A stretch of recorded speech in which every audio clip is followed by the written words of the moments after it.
And that's when I realized one of my balls fell out. Like donkey dick. I hate Jimmy Fallon. My biggest fear is like somebody won't see my feet. There's something you can put in your little hoo-ha. I'm like a Toyota Sienna. Like I'm slightly bigger, slightly nicer, a little bit more respect, but I'm still a fucking Toyota. Swipe up.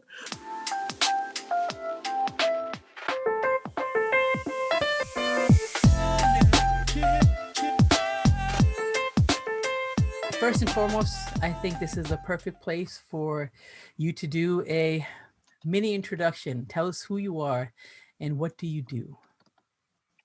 My name is Waseem motherfucking. No, I'm just kidding. No, hey. My name is Waseem Stark. I am a record producer. I am a songwriter. I am also a ad man. I've been in the advertising industry for over 12-ish years. So tons of experience on that side, tons of experience on the music side. And then the third circle to my Venn diagram is I am also a husband. I'm also a father. And I think the common thread between all of those is I would like to think I am somewhat of an entertaining storyteller. I think that is a great introduction. So to kick things off, I would like to know, in your upbringing, let's get this out the way first, was being a doctor, lawyer, or engineer, or anything on any one of those traditional careers, was that part of your upbringing? Was that something that was forced on you? Short answer, no, it wasn't. I never really got the pressure explicitly, but I think it was around me, right? Like everyone around me was like, my dad is an engineer. My uncles were doctors. I didn't have any lawyers in my family. They were either doctors or engineers. My brother went on to become an engineer, or like an IT person. So like, I never really had like creative fields around me. You know, like people can only be what they can see, you know? And so because I didn't see it, I just never really assumed that to be a thing. So yeah, that was never really a part of my upbringing. Damn, I love the fact of how you phrase it. People can only be what they see. Hopefully this podcast could be something that people can see and know that they can actually be these things. So thank you. That's for right. this That's right. I need to talk to you because you're an ad man to get these promo lines to see how I should be marketing this. You gotta chop them up. I'm gonna give you some good sound bites to just like do the cold openings. Yeah. And then you just say some real controversial shit, like, you know, like, and that's when I realized one of my balls fell out. And then you gotta just lead with that. And like, I feel like, what did you just say? People would definitely be interested in what the story was behind that, and they're gonna be bro, you know, like let 100%. Down when they actually listen to it and talk about all 100%. This series. So aside from being put that all the way at the end. Okay, I'll put it at the end. Aside from being a very good and creative storyteller, what did you want? Was there something that you actually wanted to be when you were a kid? Like, was there something that you had in mind that you remember? Yeah, I, for whatever reason, like had a very clear vision, like an idea in my head of the kind of person I wanted to be when I grew up. And this sounds vain, but it was more than just like, I'm going to do this for a living. Like I knew in my head, like what I wanted to look like when I got older. Like, and it was all based on like shit I saw on TV. Like I was like, oh, I'm gonna have a cool goatee. And this was, by the way, everybody like Gen Z's watching, fucking goatees were cool when we were growing up, right? Like Will Smith had a goatee. Yep. You know, like all the cool guys had the goatee. So like, I just was like, oh, I'm gonna goatee and I'm gonna wear nice suits. And it was weird, but as far as I can remember, I knew I always wanted to do two things. I knew I wanted to like be some sort of public figure where I was gonna be making music, like some sort of like not behind the scenes. I knew I wanted to be in the front, making music, creating some sort of music. And on the other end, I don't know where it got like implanted in me, but like I remember telling people when I was a kid, like 6, 7 years old, it was like, I am going to be an advertising person. And I didn't even know what it meant. I just, like, it sounds so stupid and corny, but like, I really didn't know what it meant, but I just said it. I think I liked the lifestyle that came with being a creative business person. You know, like you get to go to places, you have dinners, you wear nice suits, and you're polished, and you're thinking on your feet. And so, like, I think I was drawn to that idea. So those are the two things that, like, growing up, I wanted to do, and I got, alhamdulillah, man, I got lucky because I got to check both of those boxes. You know.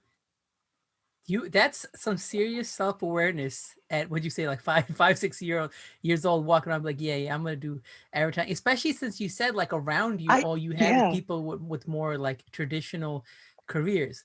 So that's super amazing. And the fact that you actually made that real makes it even more special. Yeah. Yeah. Well, I think, like, you know, I think I'm a big believer in that, like, what you think about, you will bring about, right? Like, Yeah. and so I think I must have seen it on TV. Like, my earliest memories of things that I became obsessed with were from things that I saw on TV.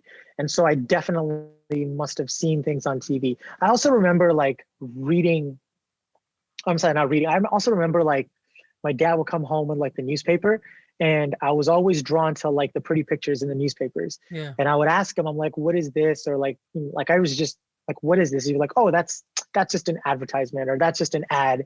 Don't worry about it. And then when I would go out, I would see like the bus stop billboards or whatever. Yeah. And they were so colorful, and like, I guess because I was born and raised in Saudi Arabia. So for me, at the time when I was growing up, we didn't have access to, Saudi Arabia didn't have access to music and MTV and all that yet. So growing up, the only access to some sort of like creativity was like what I saw in newspapers and what I saw on billboards and TV. And the most creative stuff that I saw then was coming from advertisements. So maybe that's why I kind of like wanted to just subconsciously go down that lane. That's really interesting.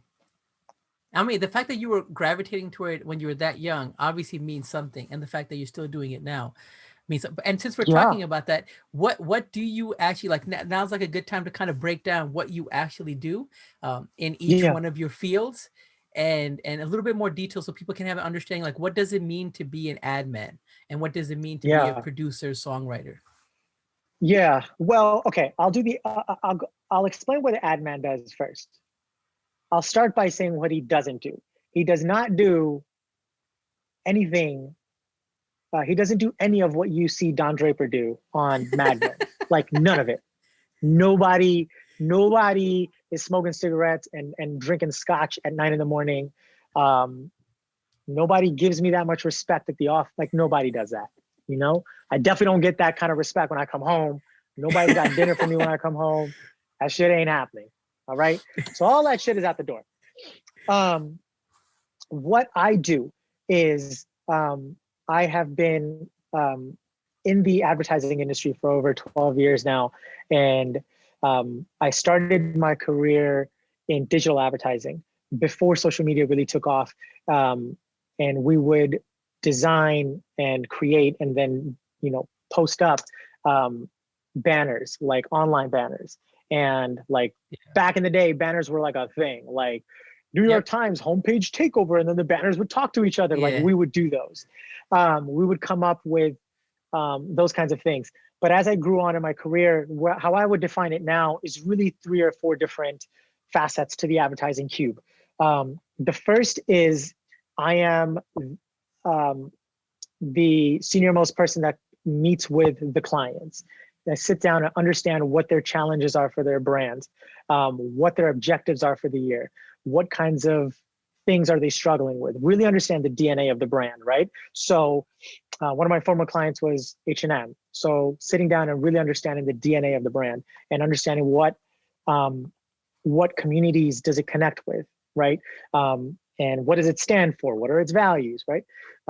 Understanding that, and then taking that information and synthesizing it into a creative direction that I can then take back to the team of designers, animators, copywriters, the people that actually do the work, the creative work. I then take that and then I meet with them to say, all right, these are the challenges. Here's what the clients are struggling with. Here's the space they want to be in.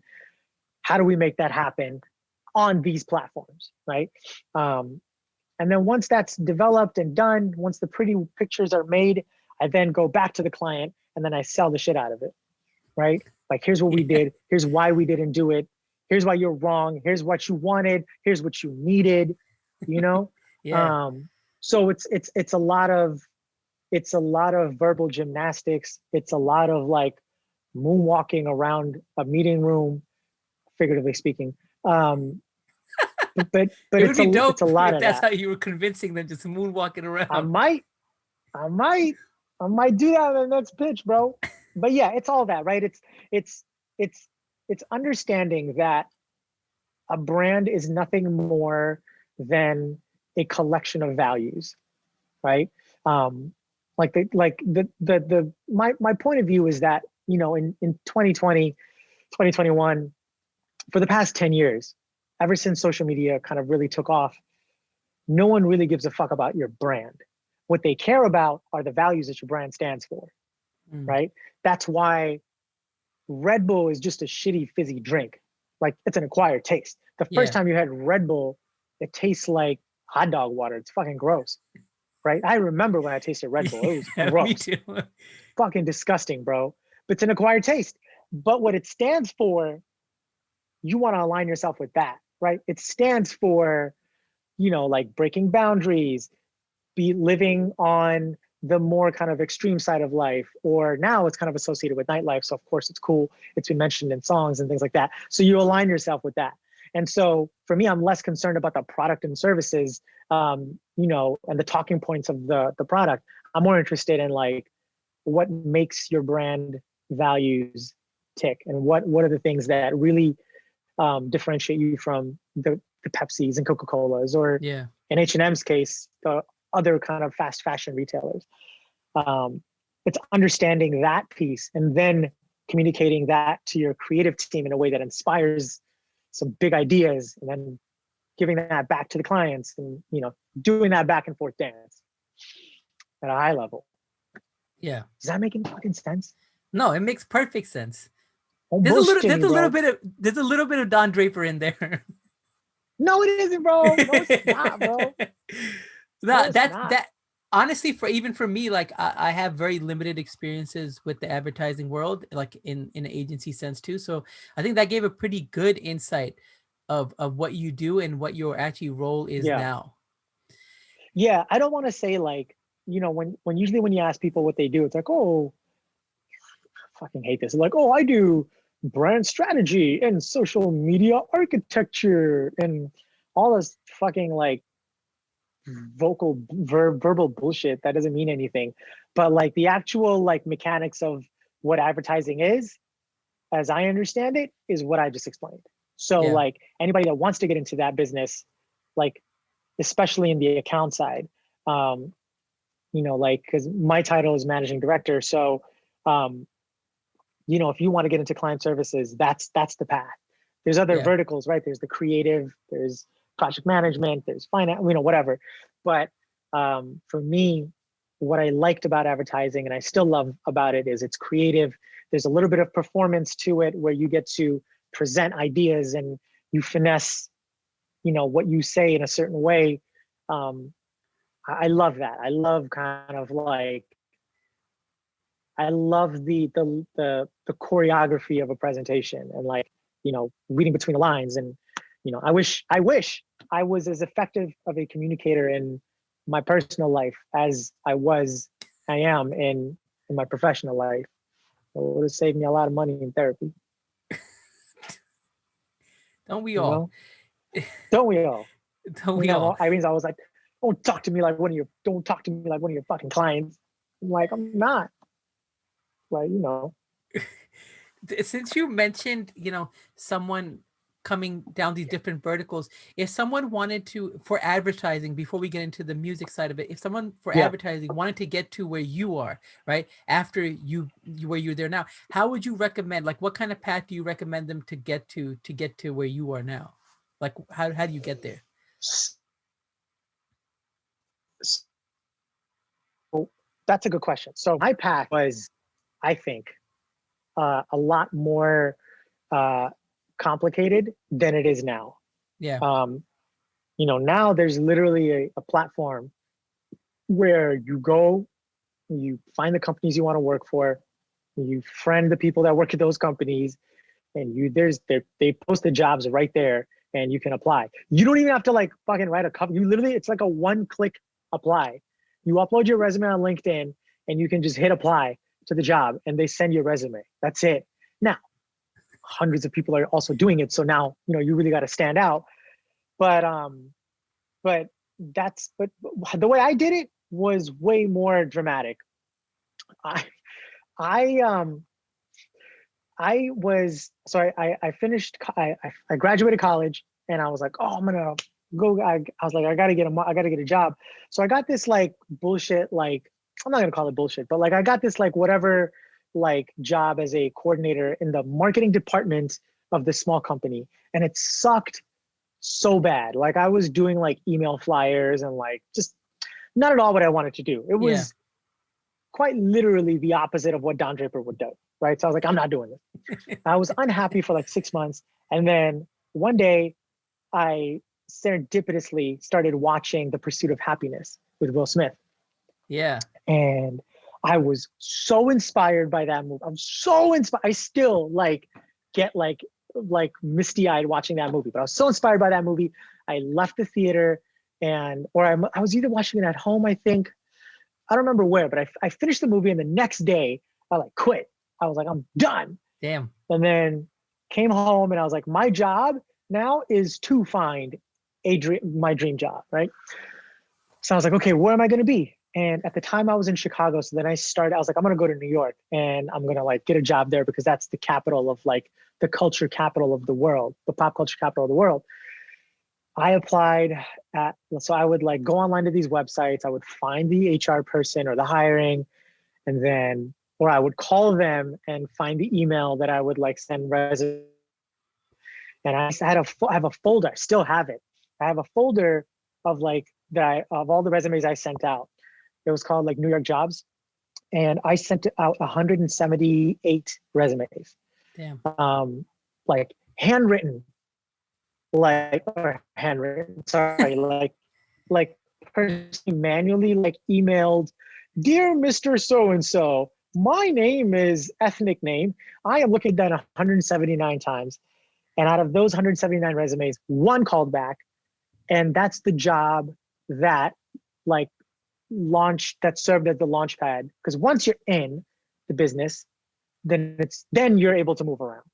You know, the barriers to entry, at least when I was coming up, the barriers to entry in advertising were so incredibly high, especially if you were like somebody who didn't know anybody in the business. Yeah. Like, so I think for the first couple of years, my parents didn't even know what I left for. Like they were freaking out. They were like, my mom was like having like a shit fit. She was like, "Mera beta chala gaya." Like just so dramatic, bro. Like, and I really thought for the first couple of months, my parents thought I left to go be like an actor in commercials in New York. They thought I was doing like commercials. I'm like, I'm not starring in the commercials. I'm making. It's just they didn't understand it. But that's how I got in. I applied, and I think that's the only thing I would do. Like I would just apply. Obviously, it helps to have mentors. Like I think that's one thing I always regret not having enough of. Yeah. Somebody that would like, be able to at least point me in the right direction or guide me. So I think having mentors is really important. But it's a boring answer, but that's it. You just gotta apply, bro. Like No, it's real. Do people need any specific kind of, I don't know like how it is now. Like, do you need any kind of degree, or is that something that people still look for? Like to have a degree in a certain thing to get your foot in the door? What are they looking for? I know I personally don't. Like when I'm looking to hire people, like I think it's cool if you got a degree, like, but just knowing myself how little I called upon what I learned Yeah. in marketing and business to do my job, like I don't really count that. I don't take too much stock in that. But what I do put a ton of stock in is what you did during college. You know, like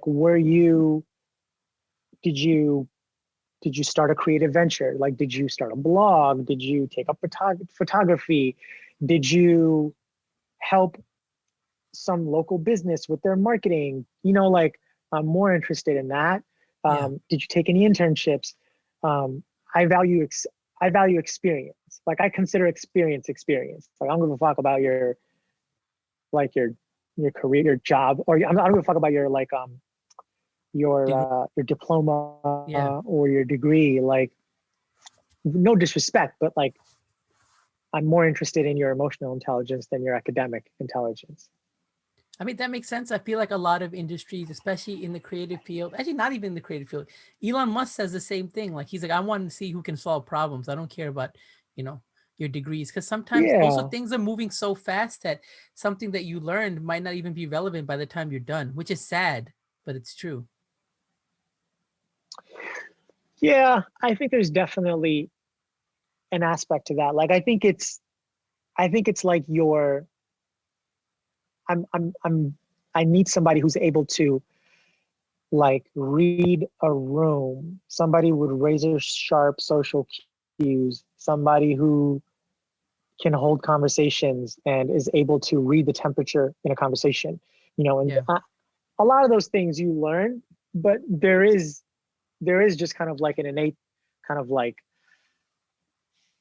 ingrained kind of like skill set, you know, that Yeah.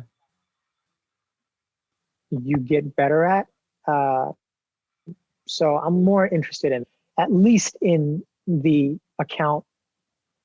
client services vertical of advertising. Yeah. I think that's what's really important. Like your ability to build rapport, your ability to kind of pivot, and you know, like words matter. You know, so how are you able to redirect a conversation or see something that's going down, see a conversation that's not going the right way and be able to turn it to go the right way. You know, like it's a lot of Yeah. that.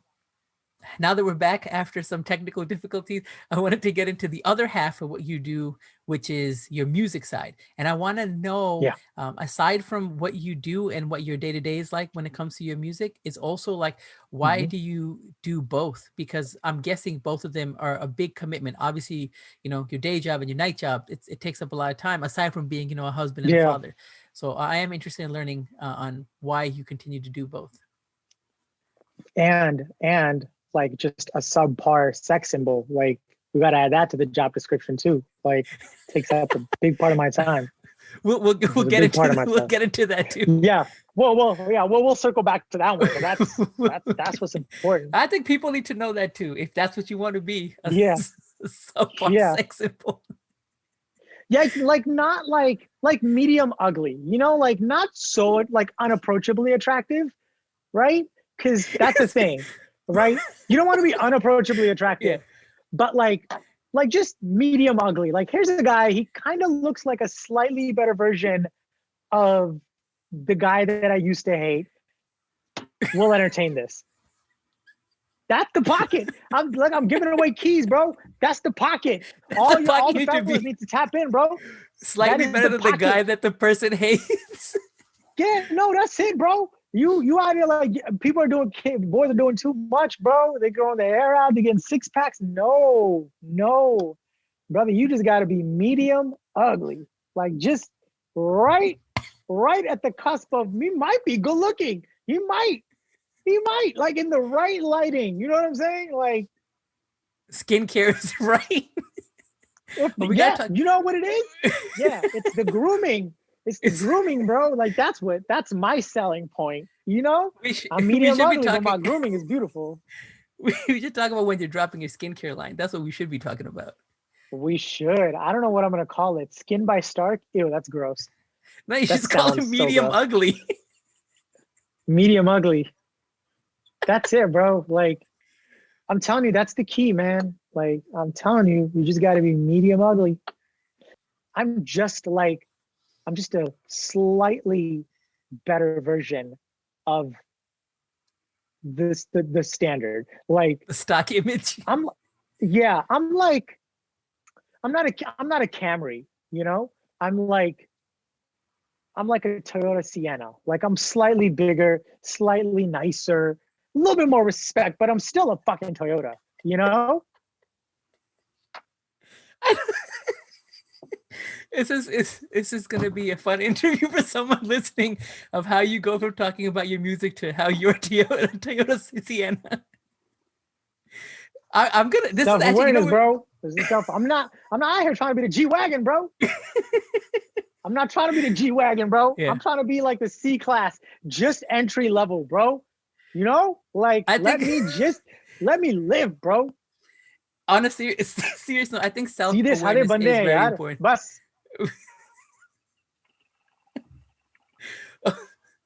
All right. let's get into your music. Yeah, we went off on a weird tangent. Yeah, so I'm also a music producer and a songwriter. It is something that I kind of grew into organically. I didn't start off making beats and writing songs. I started off as a DJ, and I think, yeah. Did you know that? No. Oh, of course. I thought you were just adding the O for dramatic effect. No, I honestly didn't know. Yeah. Like Jimmy Fallon does that shit. I hate it so much. He goes, oh wow, tell me more. Oh. I hate Jimmy Fallon. I actually don't like any late night talk show host for that matter. You know who's the worst? Okay, let's just at the count of 3, we both of us are gonna say the worst late night talk show host is. There's Fallon, there's Corden, there's Kimmel. And then that's really it, I think. Oh, we're talking about current ones, right? not past. No. We got to respect the legends, right? Except Jay Leno, he was not funny. But like, I was gonna say Jay Leno. That's the one that I really hated, and I don't like. Leno is by far. He was not funny. Yeah. He was just like, he was who your dad found funny, you know. But I think right now, at the count of 3, we're gonna say, okay, 1, 2, 3, James Corden. Tell you we're gonna say James Corden. I honestly my response, I don't know, because I don't watch late night TV anymore, so I don't know who to say. Which is James Corden is the worst, bro. I've seen clips of him. I don't find him to be as entertaining as people make it out to make him seem to be. But the truth is, I don't watch any of them anymore, so I can't say. Yeah. Ah, man. All right. Well, one of my like long-term goals is to have my own late night talk show. So I'm always eyeing the competition, as if I'm like going toe to toe with like Jimmy Kimmel tomorrow. But like, you know, you gotta study the comp, right? No, I think that you would be a great late night host, and low key, that's one of my dreams one day. Not a late night host, but doing some form of that. Shit, what were we saying? We're talking about your music. We're talking about music, you know, right? what you do. We're talking about music. Yeah, we're talking about music. Okay. I don't know how I'm gonna have to sit here and delete so many. So yeah, things. So we start. Yeah, there could be like the B side. So I actually started out as a DJ, and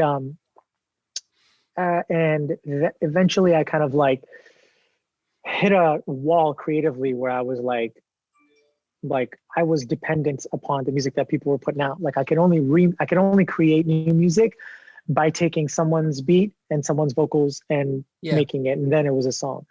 And I didn't really like that limitation. So I was like, you know, I'm gonna start making my own beats, and I'm gonna start doing my own thing.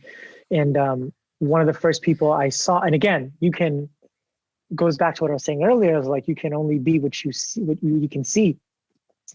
When I saw what the first time I even kind of put my arms around like what a record producer can do is when Rishi Rich, Jay Sean, and Juggy D were all blowing up, and they were all putting out these incredible records, and I was less interested in how cute Jay Sean was, although he is fucking beautiful. But like, I was less concerned with that. I was more fascinated with like the music, and I was like, who is making this? Like, how is he taking stuff that I grew up on, but making it sound current, and it doesn't sound like shitty, like it sounds so perfect, you know? Yeah.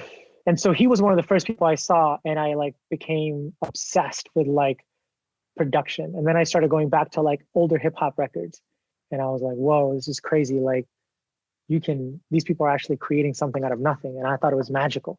So, you know, like that's really where I started, kind of like getting into it. But once I kind of like started getting into making beats and you know, like the first 3 years I was making beats was just absolute trash. But you know, eventually you kind of fall into your stride, you get into a pocket and you start learning tips and tricks and, you know, understanding how songs are created and, you know, all that. You know, it was just muscle memory, man. You just stay with it, and you stay with it, and you keep creating and you keep creating, to a point where you get good enough, and then you start putting out your own material. But that was really it. Like I didn't have a mentor. I just kind of like taught myself, and I'm still kind of learning shit every day as I go, you know? But that's really how I got into it. And now, you know, fast forward now, I've been lucky and fortunate enough to have worked with some major kind of label artists, to have created records with and met people that like I grew up and idolized. And now I'm kind of in a space where I'm just like, cool, like what am I really going to create that makes me happy and gives me joy? So that's kind of where I am today. Yeah. I don't know if there is advice, but like, how did you go from, you know, making stuff on your own, learning the craft, but then getting to the point where you're actually making music for some of these, you know, record label artists or some of the people that you wanted to work with? Yeah. So two things. I think one is, you have to be able to still kind of connect with your audience. Like I was never the guy that was just making beats in the basement. Like whatever I made, I would like throw up online. Like I would post it on SoundCloud. I would post snippets on like Facebook, or I would just do like random things on Twitter. Like I would always throwing it out and connecting with people, you know, like I never lost that. And I think that is so important. I don't care who you are. Yeah. If you are going to make something that people are going to want to buy, you need to build a community. And I never lost touch with that. And that's where I think the overlap between advertising and what I do, music kind of overlaps, because in both industries, you're telling a story, you're trying to connect with community, and you're doing it through digital mediums, right? You're using social platforms, you're using your voice, and you're trying to tell a story, you know? So that's number one. Like I would say, you got to let people in on the journey so people can tap in and build. And a lot of times somebody might know somebody, you know? And that brings me to the second point, which is like you have to like you have to meet people, and you have to build actual relationships with people. Like I hate the term network, because network is like going to industry events and like having a drink and exchanging business cards, and then like using it to like spit your gum out later on, you know? So like, I don't mean that. I mean like, well, I've been there, right? Like, I don't mean that. I mean like actually like taking time, like investing time into building a relationship with someone, you know? When I moved out here, it's a story, but I got connected to like the Bad Boy Records camp. And, you know, I didn't just go in guns blazing and shooting records here and there. Like when I got plugged in to that network, like I was just quiet. I didn't play my shit. I was just trying to get to know everybody. So I would go to events where like the squad was going to be there. They would call me out. I would go to like screenings or premieres or after parties that I would get kind of invited to. And I would just just hang out, you know, like just be friends, to Yeah. know the person. And it wasn't until much like a year down the road where they were like, yo, it seems like he's got beats too. Like you gotta like, he's nice with the beats too. Like he makes records for the ladies. You gotta hear this, you gotta hear that. Because now there's like a relationship, there's a foundation. Like you're not just some guy, you know? Yeah. And I think that holds true for anything you're trying to do. You gotta build a relationship, you know? So I think there's a certain level of patience and hustle and like long-term planning, you know, that's involved with that. But that's a big piece, you know, like there's relationships I'm investing time in right now. Like Yeah. that I'm not like, oh shit, like I'm a so-and-so's, you know, like I'm not doing that when I go to events. Like, cause you know, you're putting time and you're investing, and that shit is corny, you know, like you want to genuinely get to know the person. And so that is, I think, equally important, you know. All of that is underlined with you actually have to make good music. Like, Yeah. you know, you can't be a shitty producer. Like, Yeah. you know, this is assuming you're nice with the keys, you know. Well, so going into this a little bit deeper, how do you get Yeah. to be in a music video? How do I get to, is that what you want? You just trying to, hey bro, This was the whole trying to get interview was into like, yo, that. how do I get it to that? I'll just mess with, because you know you have been in a couple of music videos, so you know just gonna touch on that too. So people who don't know, which I'm sure you do know. No, I'm just joking. You don't have to answer the question. No, that's cool, bro. I you know, so I guess the only kind of like way to get to a place where you're like creating records and you're getting them placed with artists, I think is there's a shit ton of work that's involved, right? Like I'll give you an example of like how I got to create a record with Quincy Combs, who is of course Puff's one of Puff's kids, and an incredibly talented actor, singer, rapper. Just he's like an all around like incredibly talented person, but also just one of the nicest people I've met. But the way that happened is I was my wife and I had moved to LA for some time, like a year, and in that year I was just creating records. And like Irene walked in one day, and as I was hearing some of my stuff, and she was like, yo, this is really good. And in the back of my head, I was like, yeah, fucking, where have you been? Yes, I know. We lifted, you not hear it? Like in the back of my mind, I was so mad. I was like, y'all been making this for so long, and you're just now. But that's of course not what I said. You know what I'm saying? I said, I was like, oh, you know, thanks, whatever. So she was like, you know what? I'm gonna send it to one of my friends. She lives in London, but her husband randomly knows Quincy. And I was like, and at the time, like, I was obviously like familiar with Quincy and his work. I was like, man, whatever. I was like, yeah, sure, that's fine. Like, go ahead, send it. And so she was like, no, send me these songs that you're creating. I'm gonna send it to him. So I put together like a link with the records, and she sends it to her friend. And her friend, like, lo and behold, in that moment, immediately reads it and forwards it to Quincy. And Irene is like, oh, yeah, Shaz, she sent you a link to Quincy. And now it's like getting real, right? Now I'm like, oh, she did it?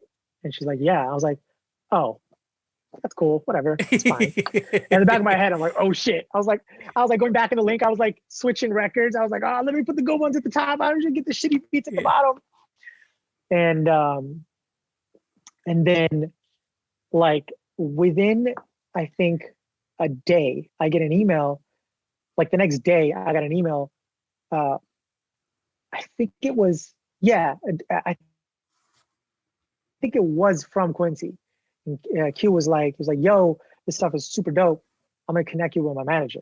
And so I hopped on the phone and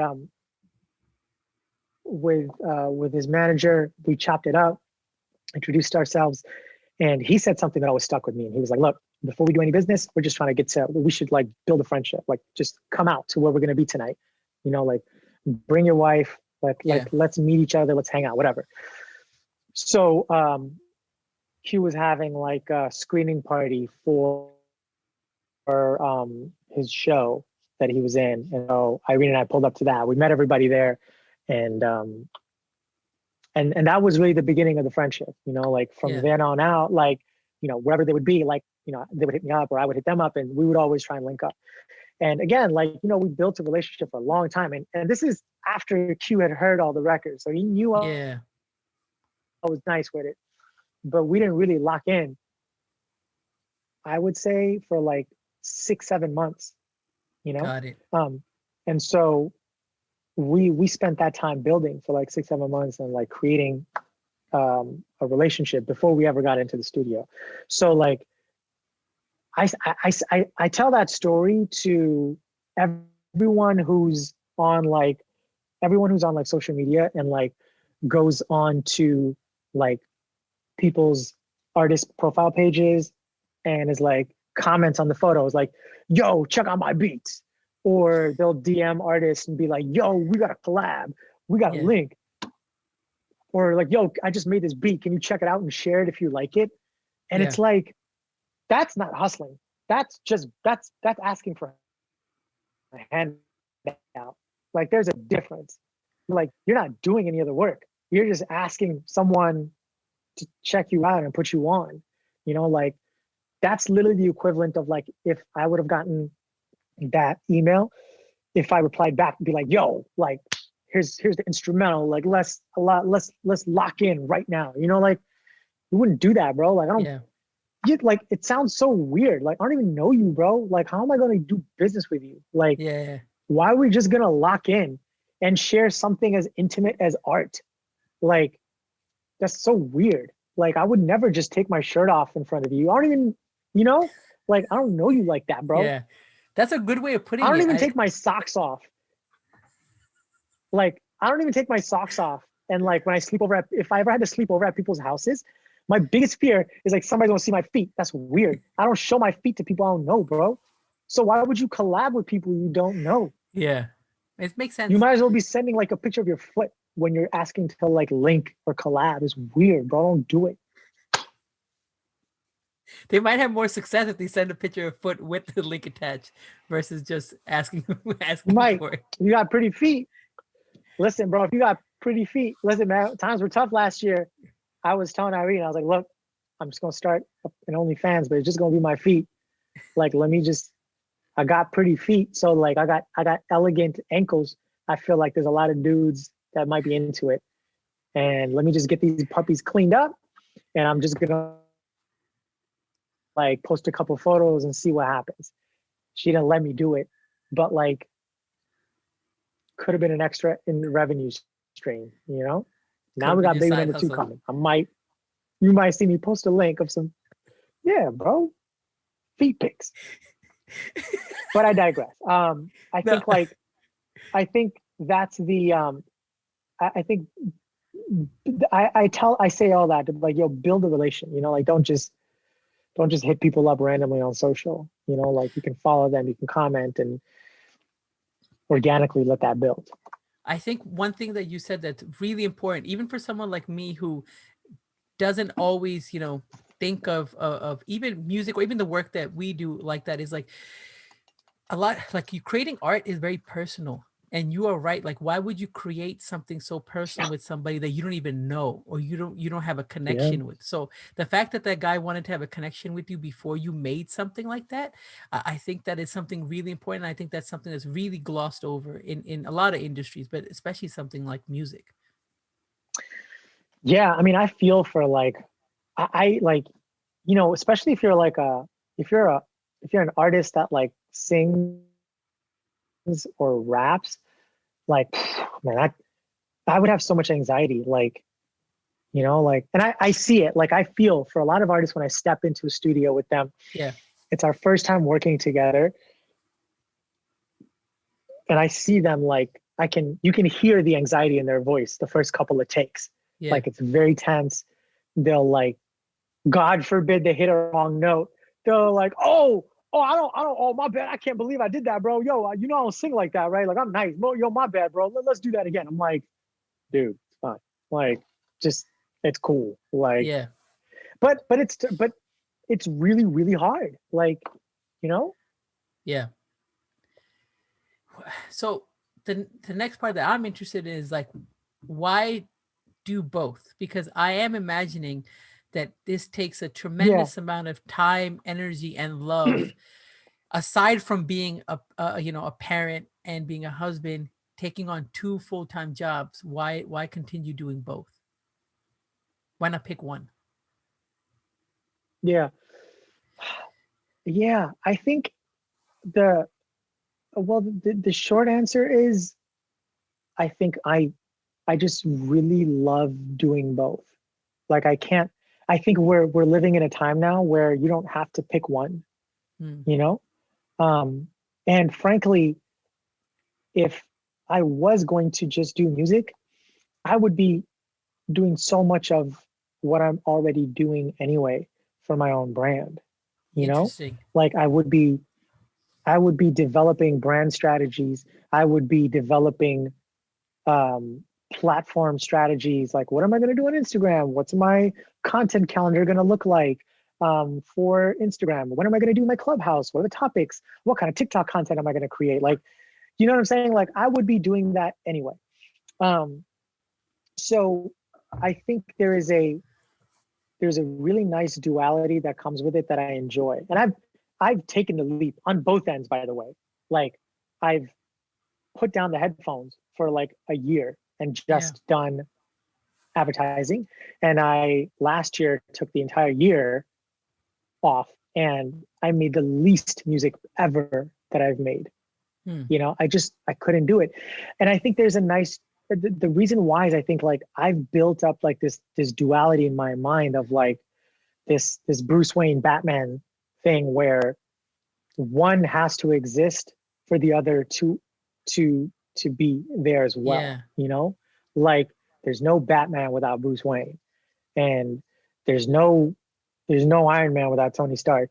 And so in a similar fashion, like there's no Waseem Stark if Waseem Khan doesn't go out and do his thing so he can Yeah. flip the switch when he comes home. um, I think eventually if the opportunity presented itself where I am able to kind of just hit the ground running and make beats and write records and, you know, do all that, I would. But like I would always get back into it. Like I see myself kind of like running my own agency and starting my own shop one day, Mm, yeah. um, while still creating records and writing records. You know, like I think there's so much overlap. I've never really felt, aside from the time constraints, I've never really felt one was taking away from the other. Like they're additive. You know what I'm saying? They're not Yeah. subtracting from one another, Yeah. you know? And like, I also know that like the idols that I look up to, right? The like the Puff Daddies, the Timbalands, the Pharrells, um, you know, all these guys, they would only make music like 20% of the time. Mm, They were only in the studio like a couple times a week.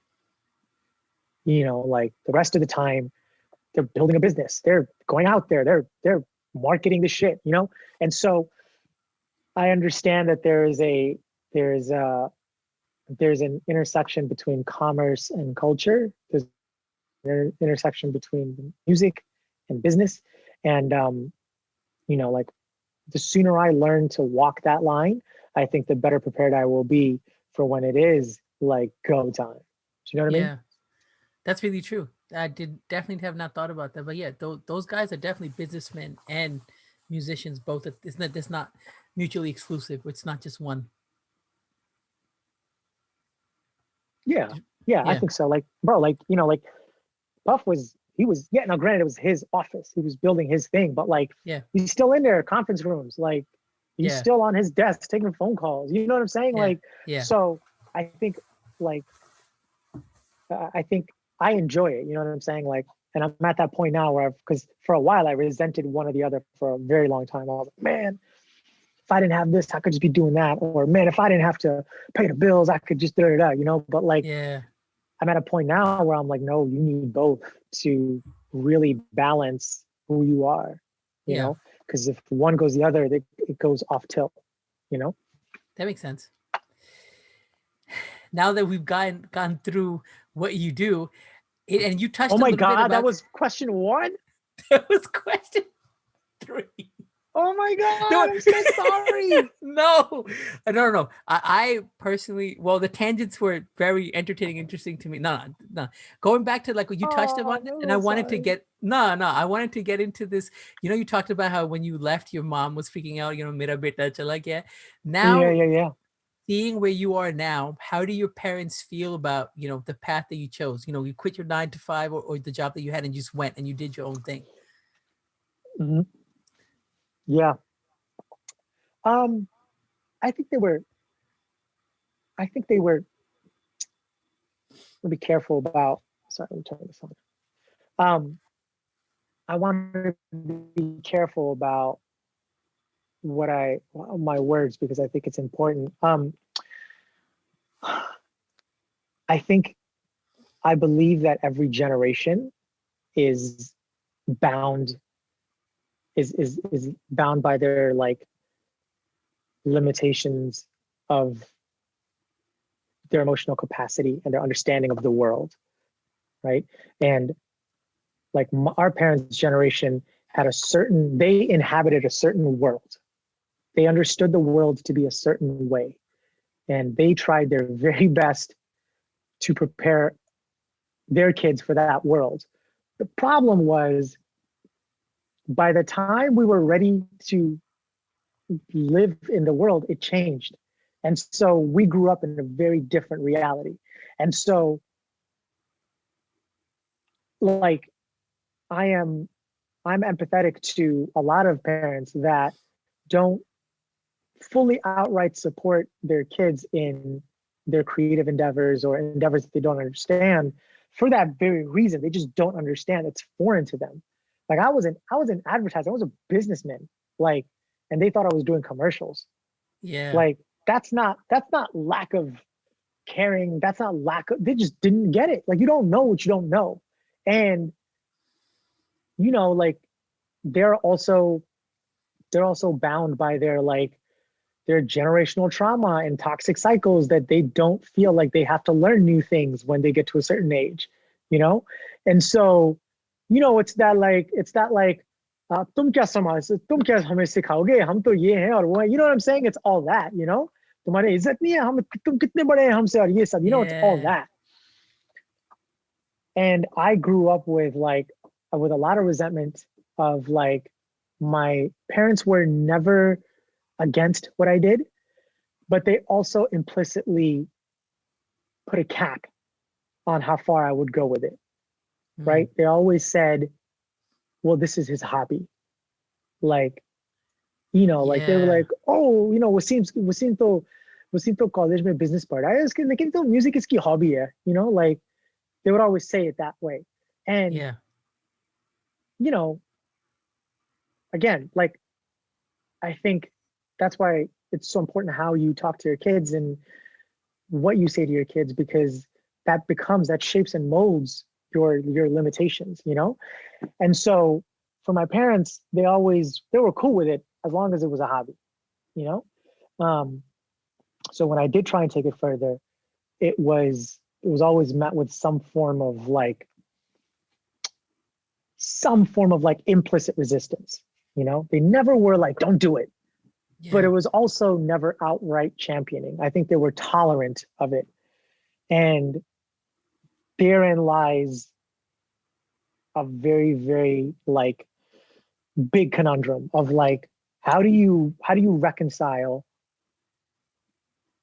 generational differences and one set of parents one generation raising another only for what they think is going to happen, and wanting the best for them, but then this generation resenting the former for not giving them the push that they needed on the things, you know? So it's tough, man. I don't know if any of that made sense, but No, dude, that is one of the best ways someone has ever packaged that topic. The way yeah, you talked about it, the way you phrased it, and the explanation, I think is one of the best ways I've ever heard it packaged, and it makes so much sense on so many levels. thank you. No, I'm thinking like after going through that, like right, and Yeah. experiencing that, and them even telling you like how what you're doing is a hobby, like now that you're so far into it and you're, you know, as successful as you are in what you do, has that changed? Because it is still hard for them to change the way they see the world and view the world because of what we just talked about. But do you see it changing them now? Mm, yeah, I think they do. You know, like they kind of sort of get it, but still don't. You know, like when I like I'll tell them like, yo, like when I when I did that record with Quincy, I was you know, like I was like after we finished the record and whatever, like we were good friends by then. So like Q was like, yo, like come out to just where I'm having a little hang for my birthday, like come to so and so. I was like, cool, man, I'll pull up. It was just a house. I thought we were just gonna like a regular house hang and like Yeah. pull up, and it's like big ass house. And I'm like, what the fuck is this? I'm hanging out and like, you know, like there's all these like artists and people that I have no business being around. Like I'm not gonna name drop because that's corny, but like all these like really, really established, credible, famous like R&B and hip hop artists that I Yeah. have no business being around. And I was like, yo, whose house is this, bro? Like, and I didn't say it, but I was thinking it. And then like out of the corner comes Puff. Oh, And you know, like that's when it hit me. I was like, yo, I'm at Puff's house. yeah. And and Puff was like one of the reasons why he like shaped and molded so much of like my post-immigrant experience. Like once I came to America, he was so pivotal in like helping me like navigate American culture. Yeah. And I looked up to him for so much. So like I had like a mini heart attack and like whatever, but like I played it cool. You know, you gotta like, Yeah. it's cool, man. It's not a big deal.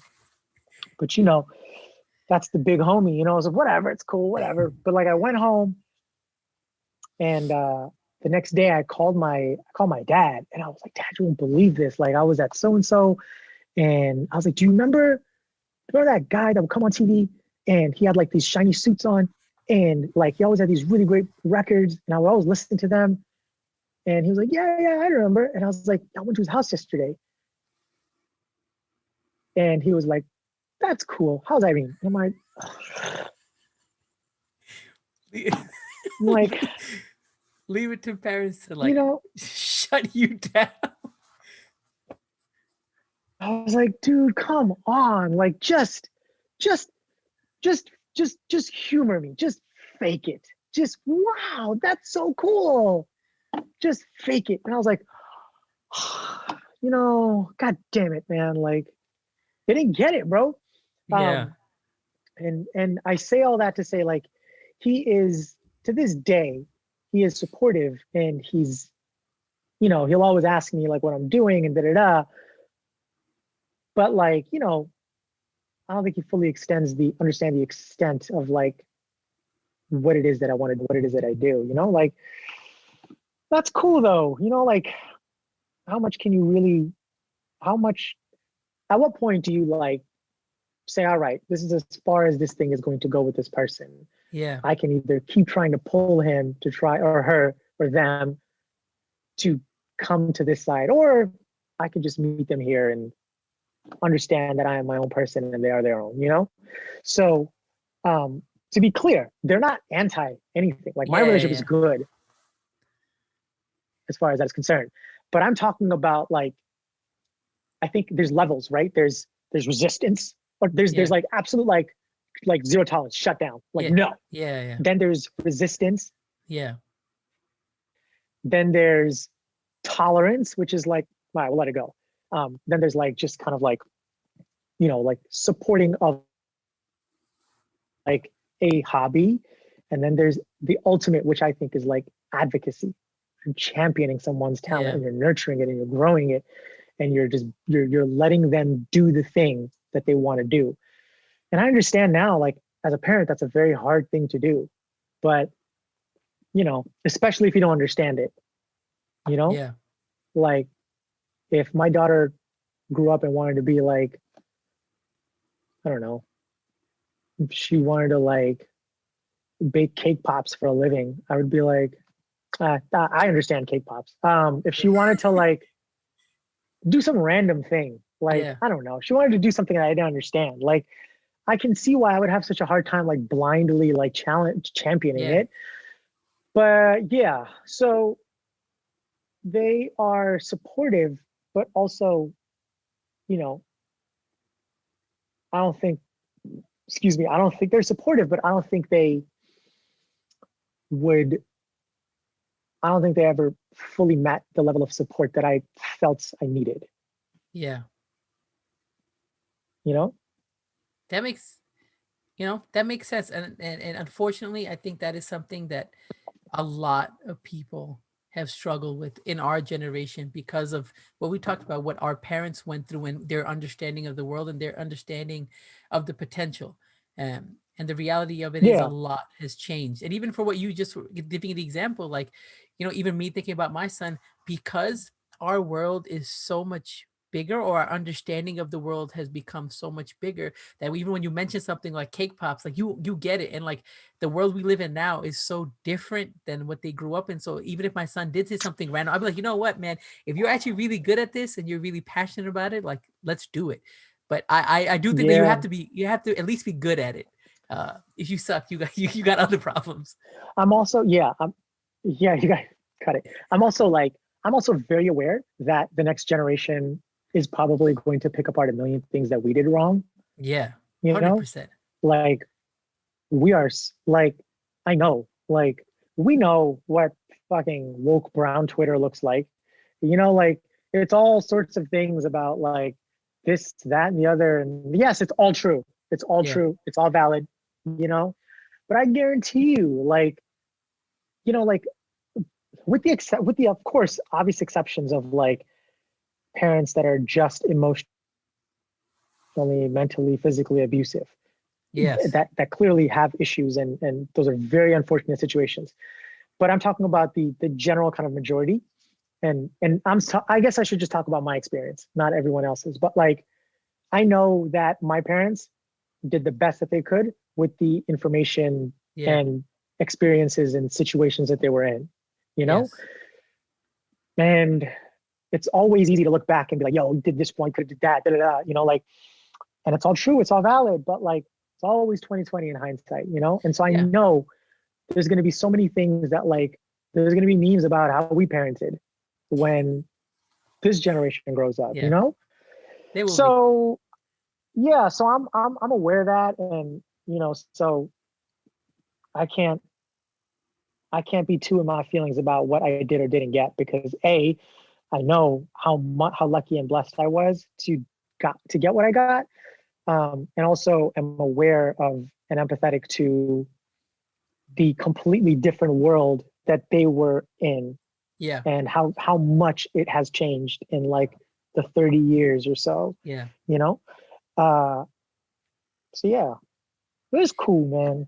Parents are parents. No, it's funny because even when uh I was leaving med school and I was trying to get my mom to understand, because the obvious question is like, fine, or whatever, even if I accept that you don't want to do this anymore, what are you going to do? And I was trying to explain to her what I was going to do. Uh, she still, and I don't know if she's going to listen to this or not, but like she was still broken, so brokenhearted about it, and couldn't understand, and was I deeply upset about it. What makes it interesting is because I wanted to work with my older brother, so she had a living example of Yeah, somebody who does what I wanted. I wanted to work with her. I wanted to do the same thing, but she still couldn't like get it. And that's how it's just so interesting, because I was like, Ma, like I just want to do this. And even that, like it took a long time. I think the only thing that really changed her mind, and it took months for this, is when she started seeing me and Atif work together and me and Atif travel and do things together, where she actually got some joy out of the fact that, okay, he left that and it hurt a lot and she's still upset about it, but at least both of my sons are working together now. So it still wasn't like what I was doing. It was more like, oh, at least two of my sons are together. Which was, I was like, it is what it is. That's part of the game. Yeah. Back to this other thing that we're. That's a good clip. You should just take out that pee-pee story. I mean, That's a TikTok. That's a TikTok clip. When we first started this and you talked about these bikes, like I haven't done this for any other interview, but for this one, I'm just going to take these random liners and words and just put it together and be like, yo, this is the highlight reel of what you hear. Yeah, this is it. From balls and then grabbing your penis, walking out, and this this is the podcast. Don't worry about this. It's not about the career. It's about the stories. This is it. This is about dicks and balls. Speaking of dicks and balls, back to this. Do you? Yo, can I tell you a funny? Wait, can I tell you one more funny story? Yeah. Irene is she's pretty far along now in her pregnancy, and so I guess you get to a certain stage of pregnancy, like your obviously your sense of smell and like everything gets sharper, and she's like, oh, I'm at that point of pregnancy where like I just smell differently, and like my like body odor is just different now. And I was like, what do you mean? Like, what is it? What do you smell? What do you smell like? And she just like looked at me. She's like, smell like balls. And I'm like,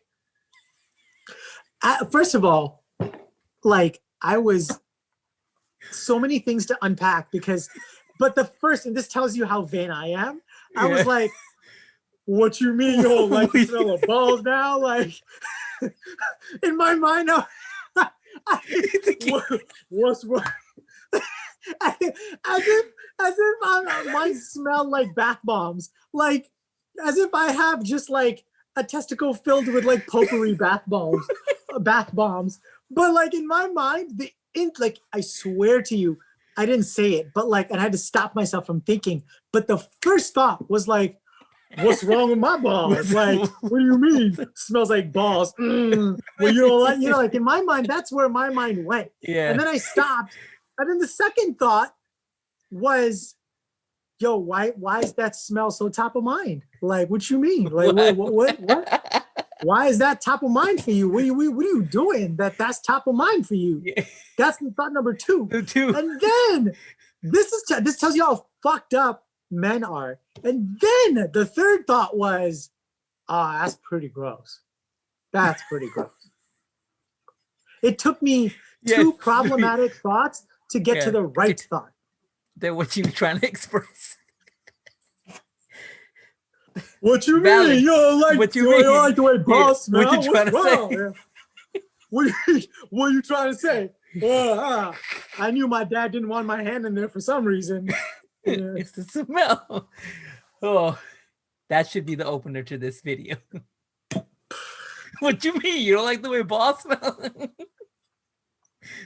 But I know what she meant. Meant is she clarified. She was just like, no, it just smells like when you're in the hot, because it was hot outside today, and I like when you're out, like like you just when you've been outside, like your skin just smells, Yeah. It's like when Aya comes out from playing, she smells like a hot dog water. It's just gross. Like, you can smell it. So yeah, but anyway, balls.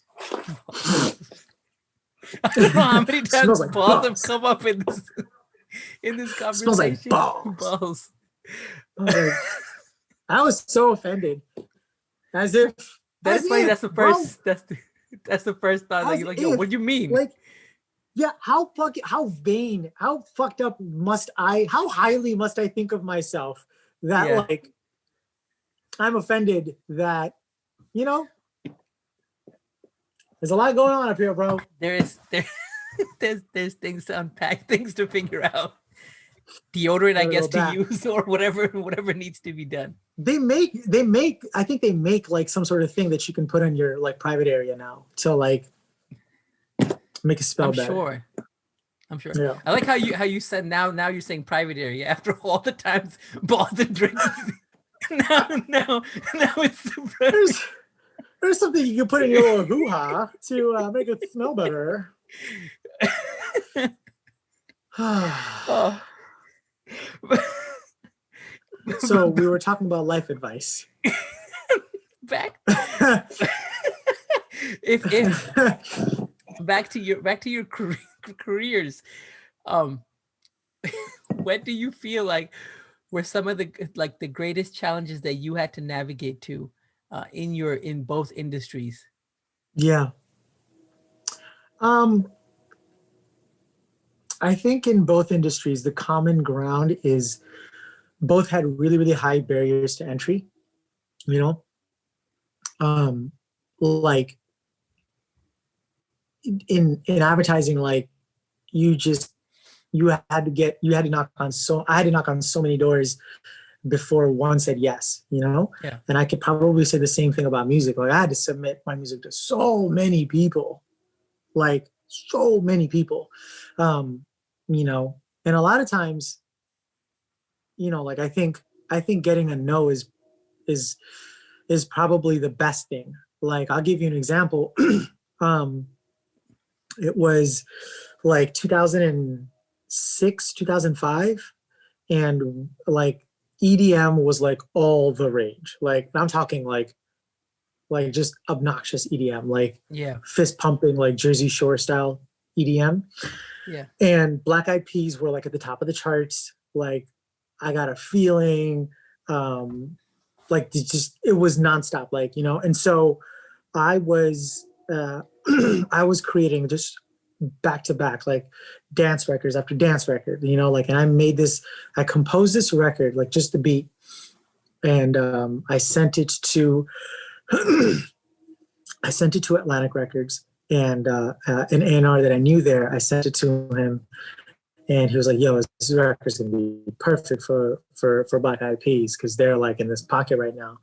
And I was like, "Yeah, that'd be fucking amazing." Like, because like I can even come up with melodies and I could write a record, whatever. And so he's like, "Yeah, bet, I'm gonna send it." And as it happens, like a month goes by, 2 months goes by, 3 months, 4 or 5 months goes by, and I'm just getting strung along. I'm not sending this record to anybody else because I want will.i.am and the Black Eyed Peas to get it. At one point I got tired of it. I was like, fuck it. If you're not gonna move on it, like I'm just gonna do some shit with it. So I left my house. Like I was like, I'm just gonna go clear my head. And so I went to go to a friend's place. They were just having like a little house hang. This was when I was in New York at the time. And when I was there, I heard a Desi song, and for whatever reason, like the song just stuck like in my head, and I was like, this is a really, really catchy song, and I was like, yo, like I think if I take that vocal, or if I can take some of that melody and put it in this record that I just made for Black Eyed Peas, like it might be something. It could be something really, really dope. So I call up this manager of this Desi artist, and I was like, yo, I think I have this idea for this record. Like, you take this like EDM record that I made for Black Eyed Peas, but I have this record for your artist, and if I can get him to sing the record a certain way in a certain key, like I think it could work really dope, and we could like spin it.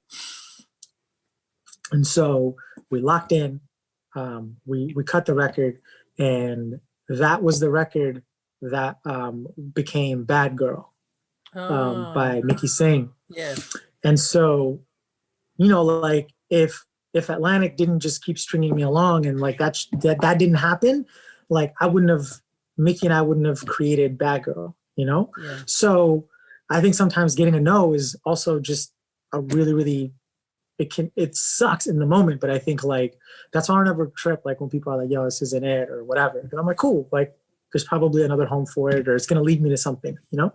Yeah. I will say this much.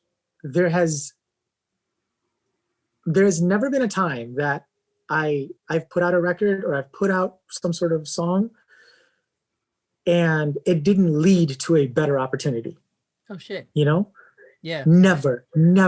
Like, and I've put out some, sorry, let me get my shit back. And I've put out some turds, but like, there's never been a time where like I've put it out and it hasn't led to a better opportunity, you know? Like Yeah. I put out this one record called Dance on Me, and it connected with some people, but it didn't really blow up. But it caught the ear of this really, really talented songwriter that helped me write the record that Quincy ended up singing, which was Black Lingerie. Yeah. So, you know, so it's like if I never made this shit record, it wouldn't have caught the eye of this songwriter who helped me write the record that Quincy did. And Quincy's record opened up some other doors in other places that I would have never done. You know what I'm saying? So like, I always say to myself, I'm like, even if it's like a bum record, like just put it out. It's going to connect with somebody. It's going to lead to something. It's going to lead to another opportunity. You know, I think the worst thing you can do is hold your own work hostage. Dude, that is one of the most important things that, well, even like this is, and I think this applies to so many disciplines. I think a lot of people struggle. I struggle with this too. Like sometimes like you just don't think things are good enough and you just never do anything with it.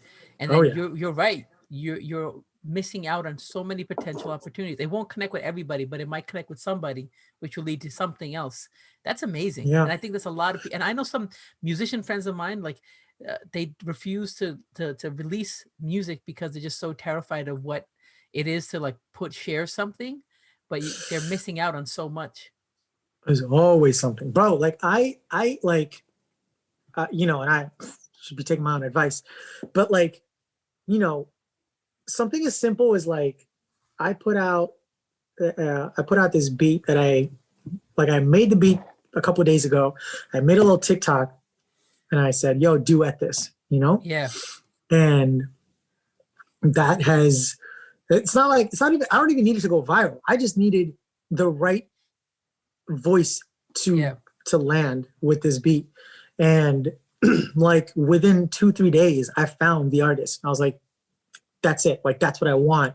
And I have her vocals in my email and I'm probably going to cut it and I'll put it out and it's going to lead to something else. And that will lead to something else, you know? So like John Mayer has a really great quote where he says, you know, at a certain point, if you hold on to your music for too long, you're kind of showing up late to your own party. You know, it's like, like, it was you, party's over. You showed up late and it was your party, dumbass, you know, like, so. Dude, that's great advice for so many people. Yeah, so many people, bro. Like I think it's all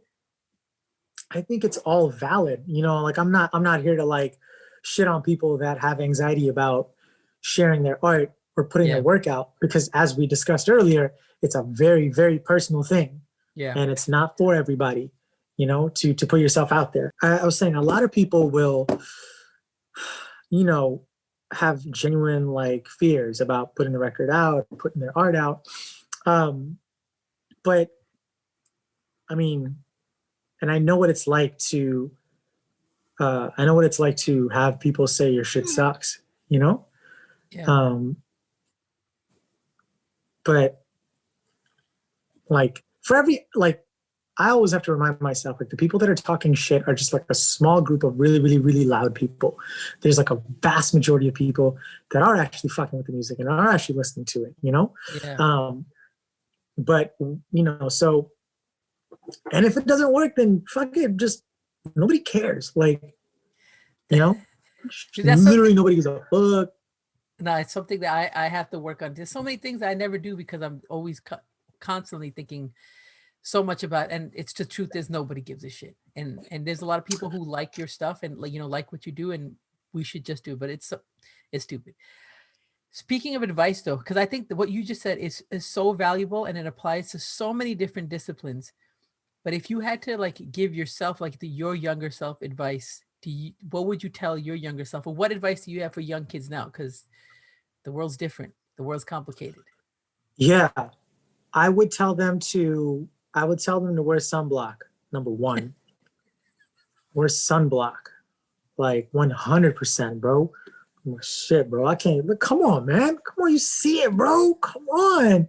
I know I got the light on, but shit, bro. Come on, man. Stop selling your products. Your No, affiliate links. yeah, swipe up. No, I would I think I would probably tell, and it's all the same cliche stuff. I would probably tell my younger self, my 16-year-old self, that like 90% of the things that I worry about don't matter. You know, like Yeah. I spent so much time having worries and anxiety over like just dumb shit. Yeah. And yeah, I would say, you know, like just don't worry about 90% of the things that take up space in your mind, because it does eventually all work out. So I would give that. And then the other piece of like actual advice, like, and I say that's actual advice because the first one is just, the fuck are you gonna do with that? Like, I would be pissed if I came back from the future to a scrawny 16-year-old Waseem DJing in the basement, learning how to DJ, and all you gotta tell me is don't worry about it. The fuck? I would be so pissed. I was like, bro, you time traveled just to tell me not to worry about it? That's one way of putting it. Fuck. Go back to 2020, bro. I don't want you useless. This is not helpful. Valid. Stupid. Valid. See? Like, I'm not just, like, I hold myself to the same bullshit meter test that I hold everyone else to. Because I just called myself out. It's bullshit advice.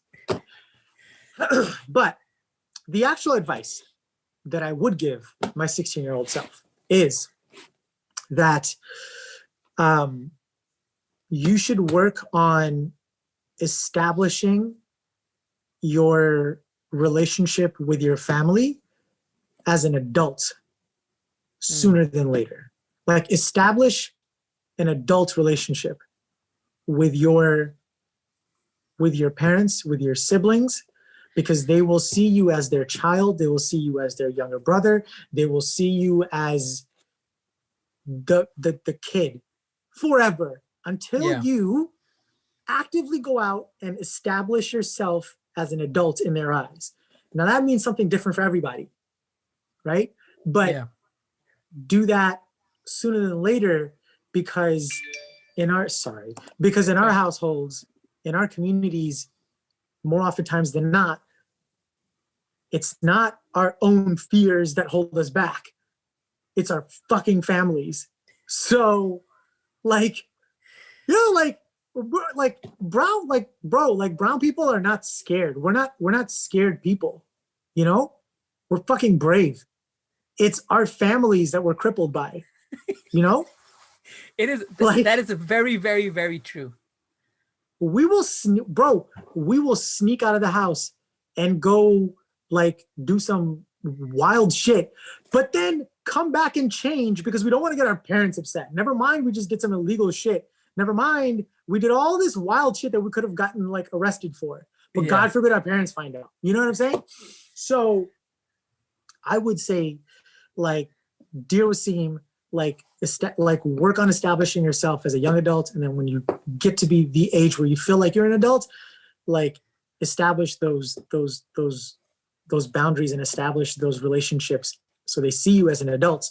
So you feel confident making your own decisions, you know, and you don't have to be codependent on their approval or their happiness or their feelings towards what you are or aren't doing. That's good advice. That's great advice. I don't know, very difficult to execute, but I think that's great advice. Yeah. Yeah, it's not my job. I'm from the future, baby. You gotta Yeah, it's on you though.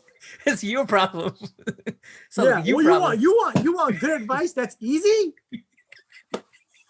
Is that what you're gonna get? But I think that's Yeah, very you can valid. take the And 90% advice. yeah, you can take. That's easy. That's actually easy, right? Like, yeah, that's mad easy, bro. I ain't gotta worry about shit. That's easy. Well, the good thing is you gave him two options, so he could take the one, take the don't stress things, or be real and try to act like an adult early. Yeah. All right. Yeah. The last question that I technically have, you might be like too pretty for this or too, but what's your favorite pizza spot if you eat pizza? And I do eat pizza. What does that mean? Just because I live in LA, I don't eat pizza? Yeah, y'all got some shitty ass Or do you pizza out do you there. have a That's higher why. sense of, do you what? No, I'm joking. Go on. Do I you have a have like a sense of- higher sense of like where I am aesthetically? Because I promise you, everybody I know has this body. Everybody has this body. Nothing is extraordinary about what is behind this sweater, sir. Like, I promise you, it is the most underwhelming experience. Okay. When I take my shirt off, it is the equivalent of taking a cardboard box out of another cardboard box. You know when you open an Amazon package and there's a box inside the Amazon package? And you're like, what the fuck was that for? You know what I'm talking about? Like Yes. when you get a package and you're like, oh shit, and you open it and there's another package and you're like, well, this was useless. That's exactly what it's like over here. Like,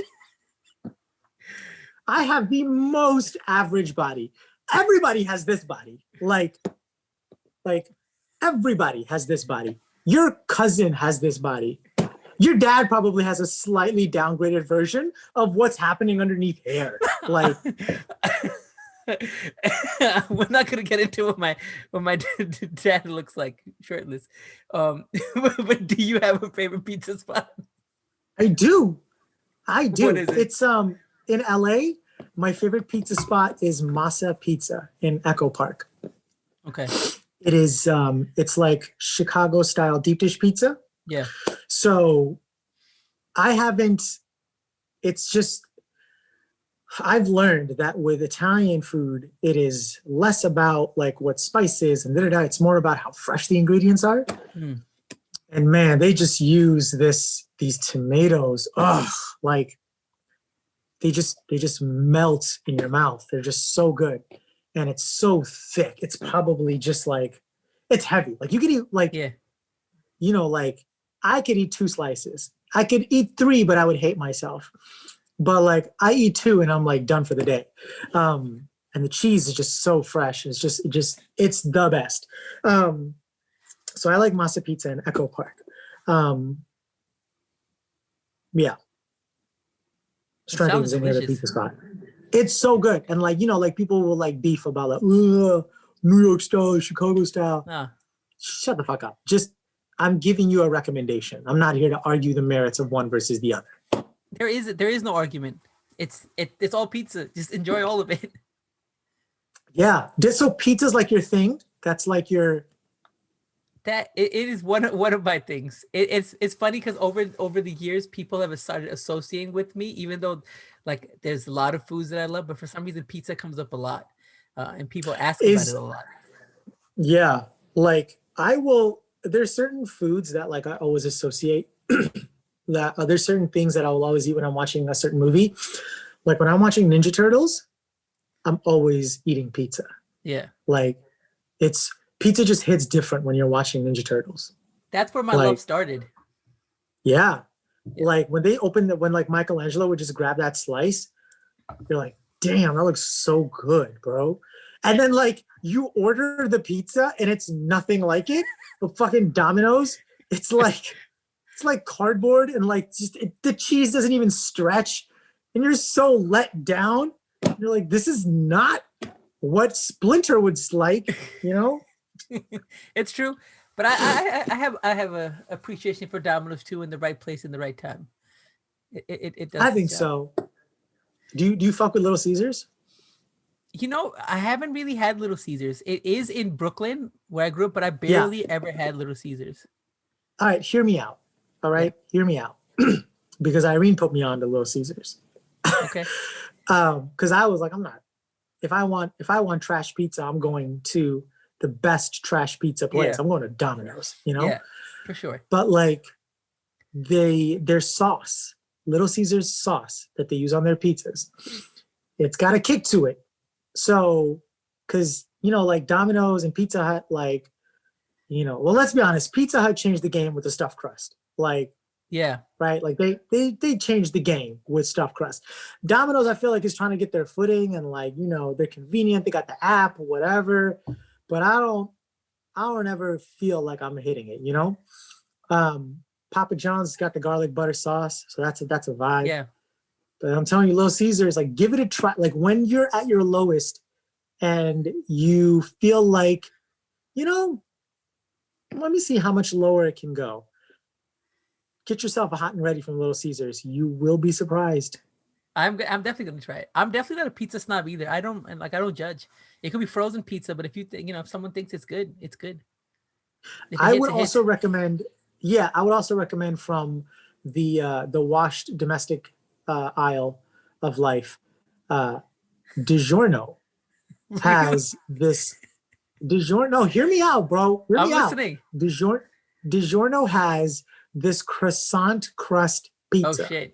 Oh shit! Now It's you got like my a puff. attention. It's like, yeah. See, I'm talking all this shit. It's a puff pastry on top of the pizza. Ooh. Like, I'm sorry. It's a pizza on top of puff pastry. Puff pastry. So it's just like this flaky crust, and there's like, like DiGiorno doesn't fuck around with their cheese because it's like a nice thick layer of cheese, and the sauce is good. It's good, bro. I'm telling you, try it. You don't have to say. You just tell me that's puff pastry crust. That's sold. I don't even need to know anything. I don't even know what. I don't even need to know what else is on it.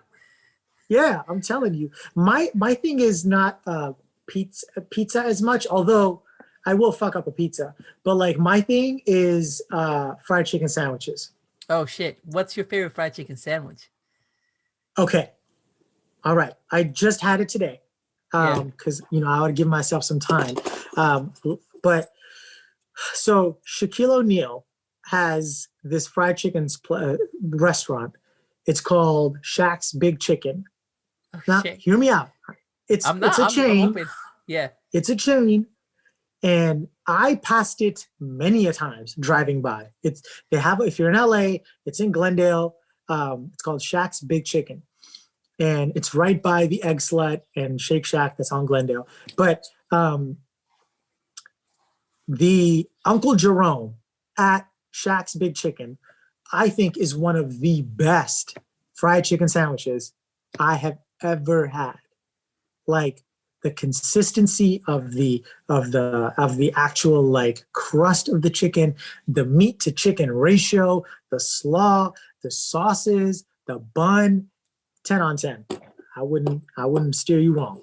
Dude, I'm glad you brought that up because I actually have been, or that's another thing. Like, I've been on a hunt for a really good chicken sandwich. I haven't found the perfect one yet. Have you made a fried chicken sandwich at home? I've tried. This one of the things in quarantine that I really started diving deeper into was cooking, and I find it's funny because I got so many things right, but for some reason, fried chicken is something that I haven't perfected yet, but I am trying. Are you? Yeah. Here's where I found that I was messing up on. I was not letting the chicken marinate in the buttermilk long enough. Like, you gotta let that sit in the buttermilk like a full 24 hours. So if you want to eat at 7 p.m., you better put that shit in the buttermilk with the seasoning at 7 p.m. And then the other thing is you gotta have the right oil. Like, it's gotta, like, you're cooking it in like a deep fryer, then it's good. But like, if you're cooking it in like a fucking handi, like, it's not gonna work. It's not. What oil do you recommend? People would just say it again. What oil do you recommend? But we'll get into that. I personally would cook in. I want to cook it in like something that has a higher boiling point, like avocado oil. Yeah. But in the past, I've just used vegetable oil. Yeah. But yeah, if you're interested, I will send you a recipe. If you're interested, hell yeah. I will send you a recipe, and I need you to report, because I've made them, and it fucks hard. Like, I want to know. I'm the kind of person, when I cook something, and just like every other guy in quarantine, I also got into cooking, and like, I'm the kind of guy that when I make something and it's good, I will talk about it for like days, and like in the house, like. Like, I let everybody know I made it and it's so good. And there's only one person in the house right now, so you can imagine how happy she is with me. Yeah. Like, I'm like, as I'm eating it, I'm like, you know what? You got real lucky. You got real lucky with me. I don't know any other husbands making fried chicken. Like, just stupid. Every fucking guy's cooking. Like, every guy's cooking. But like, you know, maybe not as good. No, do you know what? I need to change my tone. It's really funny because the reason why I got into cooking is, so I've always cooked, you know, in my adult life ever since I got out of the house in college, but I never put the time and effort in to learn how to cook properly. I just used to just make shit. And so funny because by the comment that Fatma made that really changed it, and she's just like, you know, I forgot what I made, and she's just like, yo, it's like I'm eating commissary food, and I was like, the fuck. I was like, but to be fair, I used to just whip things together. And I was thinking, I was like, you're so ungrateful. Like, I don't know a lot of people who actually cook for their wives and stuff. Whatever. I was being an idiot. But the truth is, though, ever since she said that, I was like, yo, fuck. Because I am the type of person that if I'm doing something, I want to do it as well as I can do it, right? So I went in and I was like, yo, I have time right now.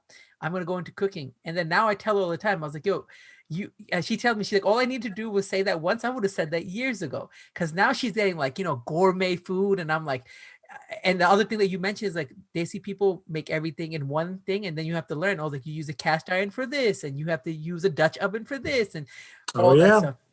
And now, like, even she, you know, even when she gets the grilled cheese, it's like a fancy grilled cheese. It's just not like a, you know. So I have to change my tone. I got to change my tone at home now. Now that she's getting 5 stars meals, I gotta change my tone. She better put some respect on that. But you know what? Like, I like, that's foul, bro. She should have like let's be real. Like, both husbands and wives early on in their marriages will cook some pretty foul shit, you know? But you gotta be encouraging, you gotta be nurturing, you know, you can't just be out here telling, oh, you cook commissary food. Somebody told me I cook commissary. I probably would have taken it the same way. I would have revenge cooked better. That is exactly what, and this happened like a year or so ago, and I was like, fuck, I've been making things for years, and now is when you bring this up. And I should have told. I was like, this coming from a person who didn't even know how to defrost food when we got married. So straight up and down, bro. I think everybody should learn how to cook. Like, it's a fucking shame. It's a fucking shame that, like, you know, I knew my way around the kitchen because I spent a lot of time with my mom in the kitchen, but like, I didn't learn how to cook, you know? Yeah. Like, I'm definitely teaching my kids how to cook. It's a 100%. Life skill, bro.